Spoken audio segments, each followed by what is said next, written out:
Hey guys, in this video I'm going to show you how you can instantly one click and auto delete any silence from your videos using the app ReCut.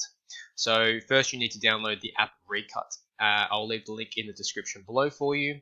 Now what I've done is I've pre-recorded a video with leaving purposeful silences in it. So I'm going to quickly show you what that sounds like now. So I'm going to click play. Hey guys, in this video I'm going to show you how you can turn a video with lots of pauses into one without any pauses.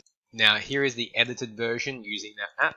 Hey guys, in this video I'm going to show you how you can turn a video with lots of pauses into one without any pauses with the click of a button. This is really simple to do, guys. All we're going to simply do is take our file and drag and drop it over here.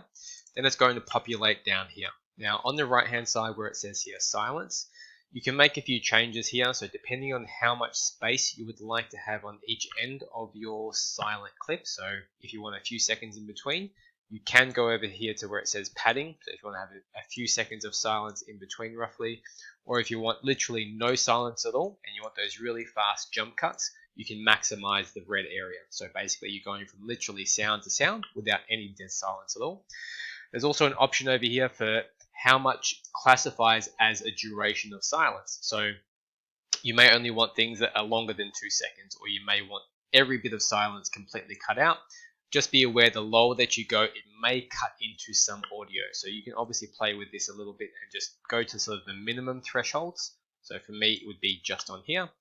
And then to export this, you can go to your export icon in the top right hand corner.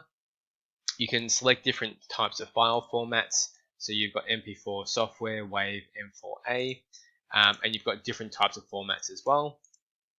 You've got timeline, so you can export this specifically for different apps for DaVinci Resolve, Final Cut Pro, Adobe Premiere, etc.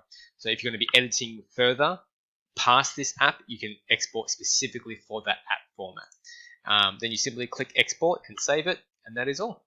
Now, if you found this helpful, make sure you like and subscribe.